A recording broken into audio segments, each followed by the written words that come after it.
All right. Well, yeah, it's been a week. It's been a process. So I welcome to the JoshCast, by the way, the podcast that keeps on giving. So I woke up on Monday, and my left eye. I don't know why it's important that you know it was my left eye. I just really want to paint the picture for you. My left eye felt itchier. It felt irritated. It felt like there was something in my eye. So I go and I look in the mirror and I see a white spot on the iris. And at first I think, oh, it's just the light, it's just the reflection. I'm being neurotic. And then I look around and I move my eye and I see that it is not the reflection. It is a white spot on my eye. White spot on eye. And I tried. I thought, oh, maybe something got caught. Maybe it's a piece of lint or something. And it was. I tried to move it. It did not move. And I naturally started to panic. I continued to do my morning routine where I wrote jokes. Except I tried writing a joke one, then joke two, then oh God, I'm worried about my eye. Oh God, I'm worried about my eye. So I go to work, and my boss says, "How are you doing?" And naturally, I'm worried about my eye. I'm worried about my eye. And she says, "Go to the eye doctor." And she recommended an eye doctor who's great. It was a fantastic eye doctor. I've got it. There are moments where I feel like I really slip into the cliche of what a Jew acts like, and this is one of those moments where I can't tell you how wonderful these doctors were. I think, and now of course I can't remember their names. I'm tired. That's an excuse.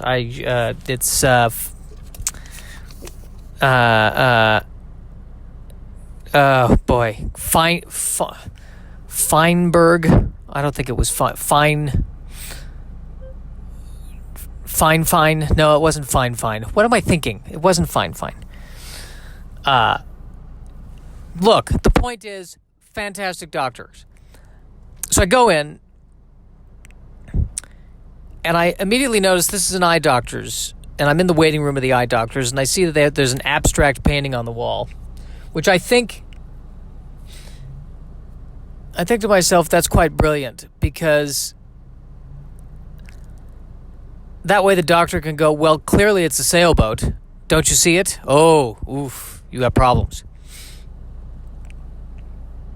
They take me in, they do the eye test, and I'm having a lot of trouble seeing.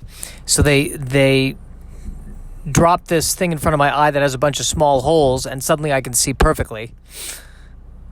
And my thinking is, why are people spending all this money on glasses? You just need to, get a lid, poke a few holes in it, and man, vision's perfect. And I was informed by the eye doctor, the fabulous eye doctor, that I have an ulcer, an eye ulcer. Now, whenever I think of an ulcer, I think of Woody Allen being neurotic and having an ulcer in his stomach from all the worrying.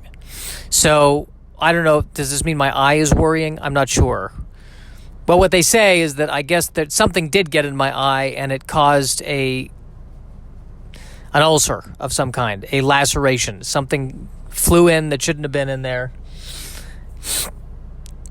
And so he gave me some eye drops, and I started using the eye drops, and I had felt better. And then I went in today, and he checked it, and he said, it's fine, just keep using the eye drops. Probably no need to come back in.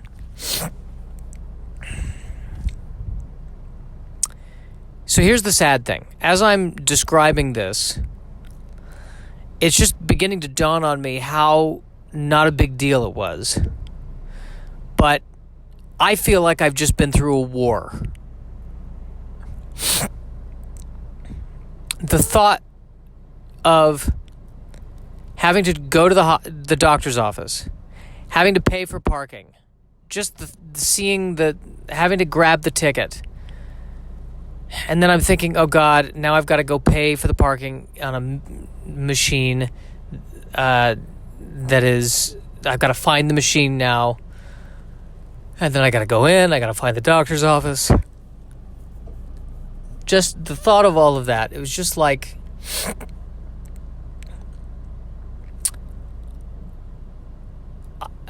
I'm thinking, I need to take 2 weeks off to deal with this, to process this. That's how much of a pansy I am. I was never in any pain. It was just a little itchy. Part of me wonders if it would have gone away on its own. But when I read online, it said if left untreated, it could cause serious problems. But then I think, well, do they just write that knowing that I'm going to... do they write that because they want to try to make the doctors more money? That's where my conspiracy theory goes into play. But then I find that, then I think to myself, well, the one time I don't go into the doctor's office, then it is serious, and then I die. Because that's how I believe the universe works.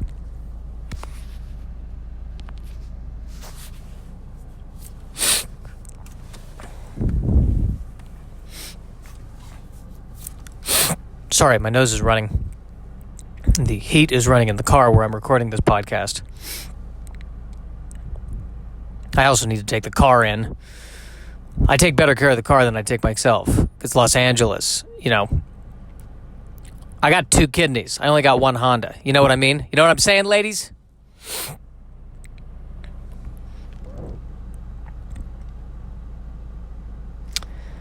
Tinder. I've been on Tinder. I've swiped only to the left. Never swiped to the right. I've set the settings on Tinder. I'm looking for women aged 20 to 38. That's ridiculous. Just the thought of dating. Here's my problem. I don't know who to date. Because dating someone in their early 20s, that's ridiculous. Let's be honest. I'm 37 next month. I'm 37 years old, for God's sakes. What am I going to do with a 20-year-old? I can barely handle going to the eye doctor.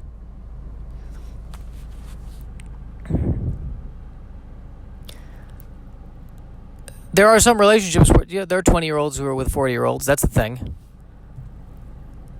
I mean, in a weird way, I feel like we both have the same lack of furnishing in our apartments. So that's where we're equal. I feel really weird dating someone who's my own age, who's 36, 37, because I feel like women who are 36 or 37 are, have their shit together.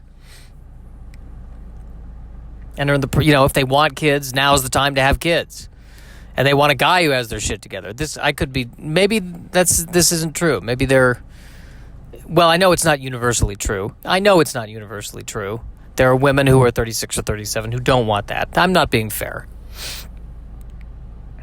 I'm making excuses so as not to try. That's what I'm doing. Yeah, that's exactly what I'm doing. I'm making excuses so I don't have to try. And I'm talking myself out of even swiping to the right.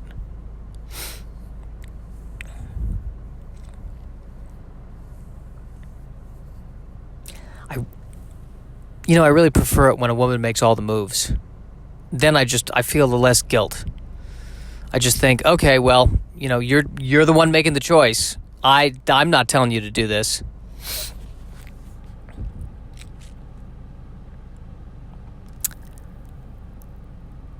But I'm terrified of even trying because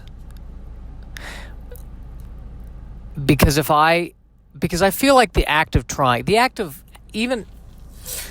asking somebody out, that energy is so contrary to who I am when I'm not asking someone out. I don't even know if that makes sense. What I mean to say is, I'm a depressed, anxiety-ridden person. So, how do I go up to somebody and ask them out, knowing that that's what I am? I feel strongly that they need to know who I am so they can make a quality choice. That's why I hate the idea of flirting. Hey there, baby.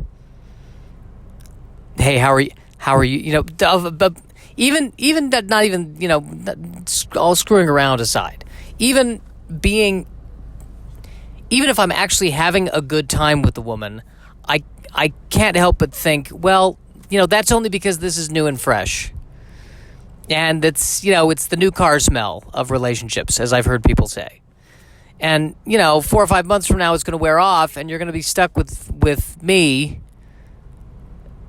And you know what? I'll tell you something. I think any woman who is genuinely attracted to me should listen to every single episode of the podcast that I have done. And I mean every episode. And there have been some episodes where this could be one of them. That's the beauty of this podcast. Like, I really think before any woman should go on a first date with me, she should listen to all episodes of the podcast. You listen to the podcast where I talk about my prostatitis. You listen to the podcast where I go in depth as to why I am terrible in bed. And if at the end of that process, you know, this is a podcast that gets 0 listens, you will be the first. If at the end of that process you want to continue, then it could only be meant to be. Then it really must be God's will.